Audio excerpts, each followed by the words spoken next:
அன்பானவர்களே, அன்பு வணக்கங்கள். மரணத்திற்கு பின் மனிதர்களுடைய அடுத்த வாழ்க்கை எப்படி தொடர்கிறது, எப்போது அந்த வாழ்க்கை முடிவடைகிறது? இறப்புக்கு பின் ஒரு வாழ்க்கை இருக்கிறது. அது பல பேருக்கு தெரிவதில்லை. இறந்த பின் முடிந்து விட்டது எல்லாம் என்று நினைக்கிறார்கள். கிடையாது. அப்படி இருந்திருந்தால் வேத காலம் முதல் கொண்டு கூறிய ரிஷிகள், முனிவர்கள், யோகிகள், அவதாரங்கள், இவர்களெல்லாம் கூறியது பொய்யா? இல்லை. அவர்கள் எல்லாம் கூறியது உண்மை என்பதை இன்று ஆவி உலக ஆராய்ச்சிகள் துரூபமாக 100% உண்மை என்பதை நிரூபித்து காட்டுகின்றன. அந்த வாழ்க்கையெல்லாம் தெரிஞ்சுக்கணும் இல்லையா? இங்க இருக்கிற மனிதர்கள் போலவே இறந்து போகின்ற அந்த ஆன்மாக்கள் இருக்கின்ற ஒரு உலகம் இருக்கிறது. அங்கே அவர்கள் எப்படி வாழ்கிறார்கள்? அவர்களுடைய வாழ்க்கை முறைகள் என்ன? அவர்கள் இன்பத்தை அனுபவிக்கிறார்களா, துன்பத்தை அனுபவிக்கிறார்களா? எப்போது அவர்கள் மறுபடியும் பூமிக்கு மறுபிறப்பு எடுத்து வருகிறார்கள்?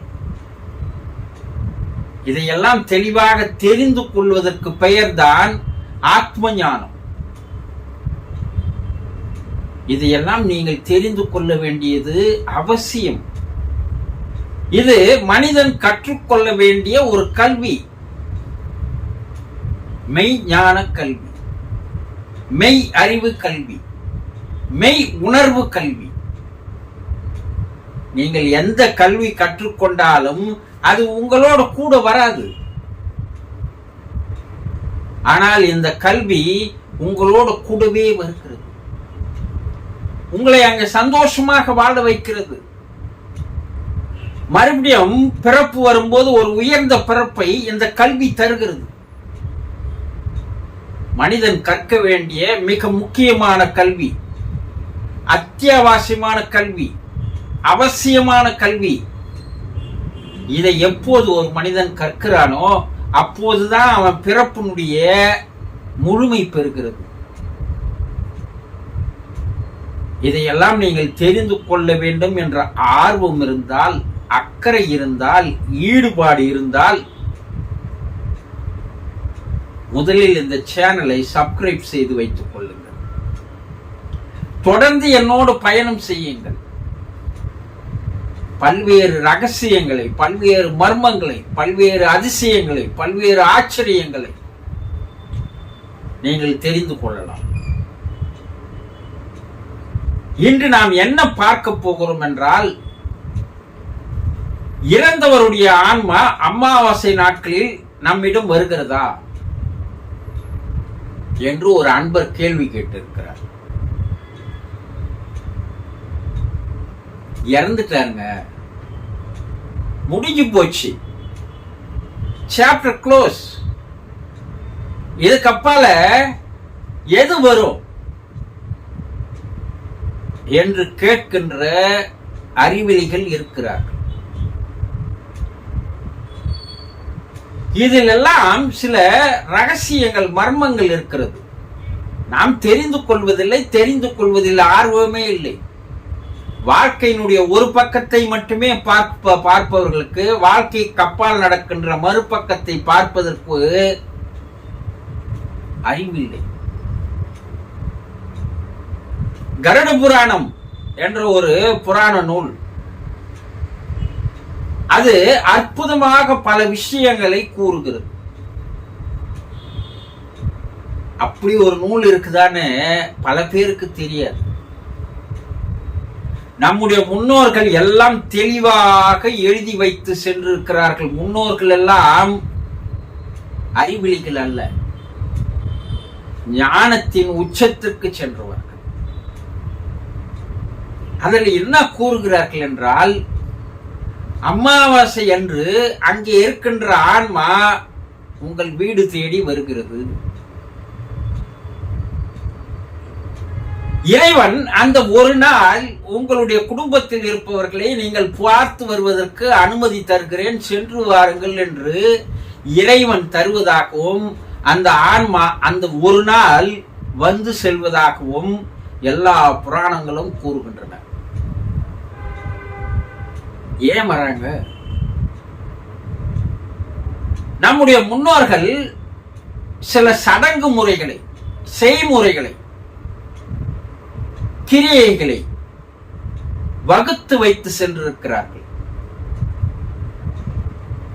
அதை சபிண்டிகரணம் என்று சொல்லுவார்கள், சோடசம் என்று சொல்லுவார்கள். இப்படி பல சடங்கு முறைகள் இருக்கிறது. இறந்து போன ஒருவருக்கு அவருடைய மகன் இந்த சடங்குகளை எல்லாம் செய்ய வேண்டியது கட்டாயம் என்று கருட புராணம் கூறுகிறது. ஏன் செய்யணும், எதுக்கு செய்யணும், அதனால நமக்கு பலன் என்ன, பயன் என்ன என்பதையெல்லாம் கூட விலாவரியாக எழுதியிருக்கிறார்கள். மாதந்தோறும் ஒரு அமாவாசை வருகிறது. அந்த அமாவாசை அன்று இறந்து போனவருக்காக ஒரு படையலை வைத்து நாம் வணங்க வேண்டும். ஒரு ஆன்மா 12 மாதங்கள் நிறைவடைந்த பின்னால் தான் அது மறுபிறப்புக்கு செல்லும். அந்த 12 மாதங்களில் 12 அமாவாசை என்று நாம் படையலிடுவது, திதி தருவது, சடங்குகளை செய்வது, இதெல்லாம் ஒரு காரணத்திற்காக தான் வைத்திருக்கிறார்கள். என்ன? இறந்து மேல போகிற ஆன்மா 40-50 ஆண்டுகள் உங்களோடு வாழ்ந்திருக்கும்.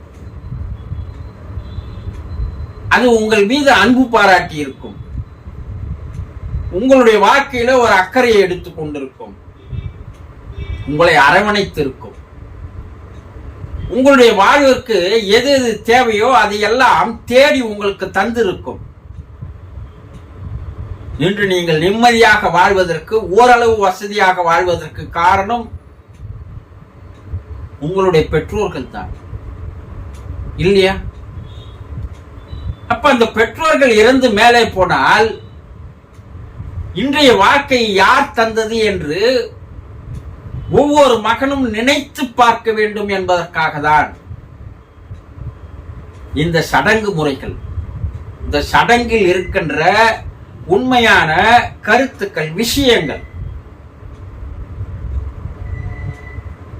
அந்த ஆன்மா என்ன செய்யுதுன்னா, நம்ம 40-50 வருடங்கள் இவர்களோடு வாழ்ந்தும், இவர்களுக்காகவே வாழ்ந்தும், இவர்கள் வளர்வதற்கு, படிப்பதற்கு வசதிகளை தேடி தந்தோம். ஒரு நிம்மதியான வாழ்க்கையை இந்த மகன்கள் வாழ வேண்டும், பிள்ளைகள் வாழ வேண்டும் என்பதற்காக அவர்கள் தன்னுடைய ஆயுளையே அர்ப்பணித்து உழைத்து சம்பாதித்து யாருக்கு சேர்த்து வச்சுட்டு போய்கிறாங்க? உங்களுக்காக. அப்ப அந்த ஆன்மா என்ன நினைக்குதுன்னா, இவர்கள் நம்மளை நினைத்து பார்க்கிறார்களா, இல்லை நம்மளை மறந்து விடுகிறார்களா? உண்மையிலே இவர்களுக்கு நம் மீது அன்பு இருக்கிறதா, அக்கறை இருக்கிறதா, பாசம் இருக்கிறதா? அதை சோதித்து பார்ப்பதற்காக தான் அந்த ஆன்மா கீழே விழுகிறது, உங்கள் சடங்குகளுக்காக அல்ல. நீங்கள் இதை சரியாக செய்யும் போது அந்த ஆன்மா என்ன ஆகுது? மனம் குளிர்கிறது, சந்தோஷப்படுகிறது, ஆனந்தப்படுகிறது, இன்பம் அடைகிறது. ஆஹா, நம்மை அவர்கள் மறக்கவில்லை, நம்முடைய தியாகத்தை அவர்கள் மறந்து விடவில்லை. அப்போ அந்த ஆன்மா இந்த 12 மாதங்கள் 12 அமாவாசை என்று கீழே இறங்கி வருகிறது. உங்களுடைய நடவடிக்கைகளை, செயல்களை, நன்றி தெரிவித்தலை அது பார்க்கிறது. 12 மாதங்கள் கரெக்டாக நீங்க செய்தீங்கன்னா அந்த ஆன்மா தானாக பக்குவம் அடைகிறது. என்ன பக்குவம் அடைகிறது? நமக்கு அடுத்து ஒரு பிறப்பு இருக்கிறது, நாம் இவர்கள் மீதே கவலைப்பட்டு கொண்டிருக்க தேவையில்லை. இவர்கள் நம்மை நல்ல விதமாக தான் நினைத்துக் கொண்டிருக்கிறார்கள், மறந்து விடவில்லை. ஆகவே நாம் அடுத்த பிறப்புக்கு தயாராகவும் என்று அந்த ஆன்மா சாந்தி அடைகிறது. அந்த ஆன்மாவின் மனம் அமைதி அடைகிறது. பின்பு அது மறுபிறப்புக்கு தேவையான நிலைக்கு அது செல்கிறது. அப்போ இந்த 12 மாதங்கள் வைத்திருக்கிறார்கள் எதற்காக என்றால், ஓராண்டில் அந்த ஆன்மா உங்களை பார்த்து ஒரு மன திருப்தி கொள்ள வேண்டும். நீங்கள் அந்த ஆன்மாவை மறக்காமல் இருக்க வேண்டும். இது கடமைக்காக செய்வதல்ல, இது ஒரு சடங்காக செய்யக்கூடாது. அந்த ஆன்மா உங்களை பார்க்கவில்லை என்று நினைத்துக் கொள்ளக்கூடாது, அது வரவில்லை என்று நினைத்து விடக்கூடாது. உண்மையிலேயே அவர்கள் அன்று நம்முடைய இல்லத்திலே இருக்கிறார்கள். அவர்கள் உங்களோடு வாழும்பொழுது எப்படி இல்லத்தில் இருந்தார்களோ அதே நினைப்போடு அன்று நீங்கள் இருக்க வேண்டும். அப்போ அந்த ஆன்மா சந்தோஷம் அடைகிறது. இந்த பிதுர் கடன் என்று சொல்லக்கூடியது சரியான முறையில் எந்த ஒரு மகன் செய்கிறானோ அவனுக்கு அது செய்து முடித்த பிற்பாடு அவனுக்கு வாழ்க்கையில் எல்லாமே கிடைக்கிறது. அவன் எண்ணுகின்ற எண்ணங்கள் எல்லாம் பூர்த்தியாகிறது. அவன் வாழ்க்கையை ஒரு சந்தோஷமாக இன்பமாக வைத்துக் கொள்வதற்குண்டான வேலைகளை அந்த ஆன்மா செய்கிறது. இதெல்லாம் உண்மையா என்றால் ஆவி உலக ஆராய்ச்சிகள் இவையெல்லாம் 100% உண்மை. இதைத்தான் நம்முடைய முன்னோர்கள் புராணங்களில் எழுதி வைத்தார்கள். இந்த சடங்கு முறைகளை செய்தார்கள். ஏதோ ஒரு காரணத்திற்காக அல்ல, இதில் பலவிதமான உண்மைகள் ரகசியங்கள் அடங்கி இருக்கிறது. அப்போ அந்த நம்ம என்ன செய்யணும், இது ஏதோ ஒரு கடமையாக ஏதோ ஒரு சடங்காக செய்வது இன்றையிலிருந்து மாற்றிக்கொள்ளுங்கள். இன்று உங்களுடைய வாழ்க்கையிலே ஏற்படுகின்ற துன்பங்கள், கஷ்டங்கள், கவலைகள், வேதனைகள், பொருளாதார நெருக்கடிகள், இவை எல்லாவற்றிற்கும் காரணம் என்றால் உங்கள் பெற்றோருக்கு செய்ய வேண்டிய செயலை செய்யாமல்,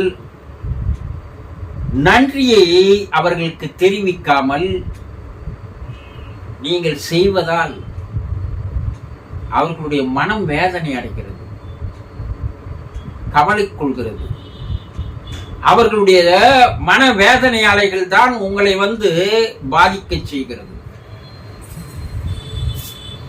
இதற்கு இன்னும் பல ரகசியங்கள், பல விஷயங்கள், அறிவியல் பூர்வமான விஷயங்கள் நிறைய இருக்கிறது. ஏதோ ஒரு முட்டாள்தனமான மூடத்தனமான செயல் என்று யாராவது சொல்லி வந்தால், நான் ஏற்கனவே சொன்னேன், அவர்கள் மறுபக்கத்தை பார்க்காதவர்கள். அதை பற்றி கவலைப்பட தேவையில்லை. எல்லோருக்கும் வாழ்க்கையில் ஞானம் கிடைத்து விடாது. எல்லோருக்கும் இந்த சடங்குகள் உண்மையை தெரிந்து கொள்ள வேண்டும் என்று ஆர்வம் காட்டுவதில்லை. இவன் எப்போது அந்த நிலையை அடைகிறானோ அப்போது அவன் மகன் செய்கிறானா இல்லையா என்பதை பார்த்து, ஐயோ நான் தன்னுடைய தகப்பனுக்கு செய்யவில்லையே, தன்னுடைய தகப்பனை நினைக்கவில்லையே, அதனுடைய தண்டனைத்தான் எனக்கு என் பிள்ளை செய்யாமல் இருக்கிறான் என்ற ஞானம் அவனுக்கு எப்போது வருகிறது என்றால், இறப்புக்கு பின்னால் அவன் செல்லும் போதுதான் வருகிறது. இந்த நிலைமைகள் வரக்கூடாது மனிதர்களுக்கு என்பதற்காக தான் நம்முடைய ரிஷிகள், யோகிகள் விஷயங்களை தெளிவாக எழுதி வைத்தார்கள். அதை இன்றைய ஆராய்ச்சிகள் தெளிவுபட எடுத்து கூறுகின்றன. அந்த நாட்களில் நீங்கள் தான தர்மங்கள் செய்ய வேண்டும். அந்த தான தர்மங்கள் தான் உண்மையாக அந்த ஆன்மாவை சாந்தி அடைய செய்கிறது, சந்தோஷப்பட செய்கிறது. ஆக இவையெல்லாம் உண்மை என்பதை யார் ஒருவர் தெரிந்து கொள்கிறானோ அப்போது அவனுடைய மனசாட்சிக்கு அவன் பயப்படுகிறான். அப்போது அவனுக்கும் இறந்து போனவர்களுக்கு ஒரு தொடர்பு, த ஸ்பிரிச்சுவல் லிங்க் ஏற்படுகிறது. அது பல்வேறு விதமான நன்மைகளையும் உங்களுக்கு தருகிறது என்பதை புரிந்து கொண்டீர்களா? சந்தோஷம்.